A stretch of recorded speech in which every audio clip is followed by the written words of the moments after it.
नमस्कार बच्चों। अयोध्या सिंह उपाध्याय हरिओद जी का श्याम संदेश हम पढ़ रहे हैं।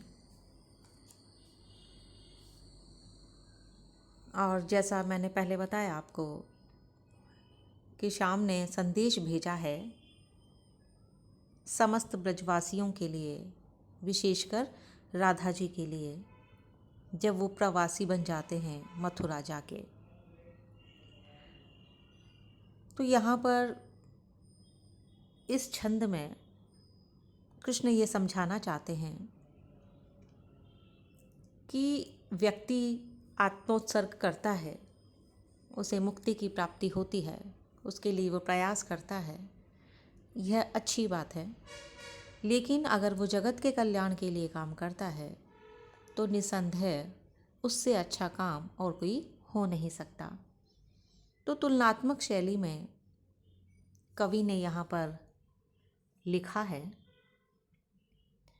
कहते हैं, भोगों में भी विविध कितनी रंजिनी शक्तियाँ हैं, वे तो भी हैं जगत हित से मुग्धकारी न होते।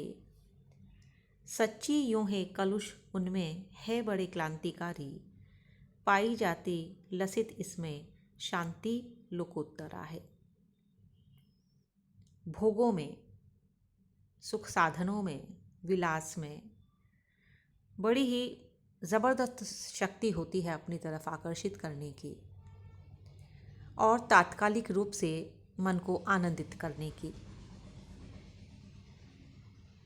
तब भी भले ही उनमें कितनी ही शक्ति हो भोग विलासों में अपनी तरफ आकृष्ट करने की, लेकिन फिर भी जगत हित से ज़्यादा मुग्धकारी वो नहीं हो सकती। जगत के कल्याण के लिए जब हम कोई कार्य करते हैं, कोई प्रयास करते हैं और उसके बाद जब हमें आनंद की प्राप्ति होती है, वो आनंद बिल्कुल विलक्षण होता है। तो सच्ची यूं है कलुष उनमें है बड़े क्लांतिकारी। उनमें मतलब जहाँ पर हमारा स्वार्थ है, जहाँ पर हम स्वयं के लिए कुछ करने की कोशिश करते हैं, जहाँ पर हमारा भोग विलास है, उसके साथ साथ उसमें क्लांति भी है। मतलब हम कभी भी उन भोग विलासों से संतुष्ट नहीं हो सकते, हमें वास्तविक आनंद की प्राप्ति नहीं हो सकती। पाई जाती लसित इसमें शांति लोकोत्तरा है। और दूसरी तरफ अगर हम बात करते हैं जगत के कल्याण की, तो उसमें जो शांति है वो बड़ी अलौकिक होती है। लोकोत्तरा मतलब इस लोक की नहीं है, अलौकिक है। तो ऐसी अलौकिक शांति मन को विलक्षण आनंद को प्रदान करती है। तो यहाँ पर बच्चों दोनों ही प्रकार के जो आनंद है उसमें तुलना की गई है कि किस तरह से एक लौकिक है और उसमें साथ ही साथ क्लांति भी छुपी हुई है। और दूसरी तरफ जब जगत कल्याण की हम बात करते हैं तो वो जो आनंद है वो अलौकिक आनंद है, उसमें अलौकिक शांति है और वो बहुत ही सुंदर सुशोभित होती है जगत को, और उसके साथ साथ हमारे स्वयं के जीवन को भी आलोकित कर देती है। आगे कहते हैं कृष्ण, हे आत्मा का न सुख किसको विश्व के मध्य प्यारा, सारे प्राणी सरुचि इसकी माधुरी में बंधे हैं, जो होता है न वश इसके आत्म उत्सर्ग द्वारा, हे कांते हे सफल अवनी मध्य आना उसी का। तो कृष्ण कहते हैं कि अपने स्वयं की आत्मा का सुख इस संसार में ऐसा कौन है जिसे प्यारा नहीं है।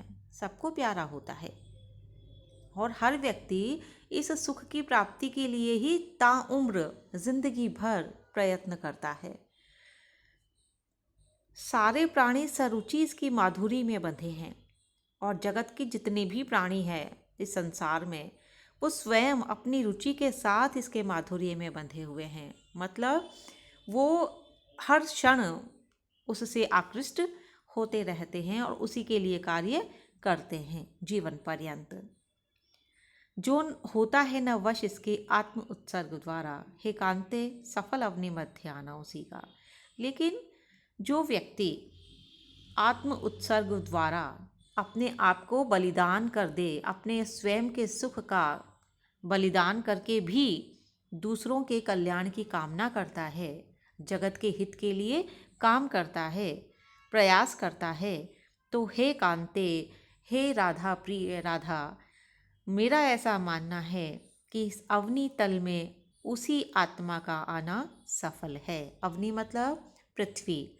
इस धरती पर जो आत्मा मनुष्य रूप में आती है, उसका सफल होना तभी माना जाएगा जब वो जागतिक कल्याण के लिए अपना आत्म उत्सर्ग भी कर देगा। तो बच्चों, यहाँ पर हम काव्य की तुलनात्मक शैली को देख रहे हैं। भाषा खड़ी बोली हिंदी है, छंद मंदाक्रांता छंद है, और इसके साथ ही साथ भाषा का जो प्रवाह है वो मन को बांधने वाला है। उसके साथ साथ हम लगातार चलते रहते हैं। तो यहाँ पर आज हम अपने इस व्याख्यान को यहीं समाप्त करते हैं और इसके आगे का जो छंद है वो कल पढ़ेंगे। धन्यवाद।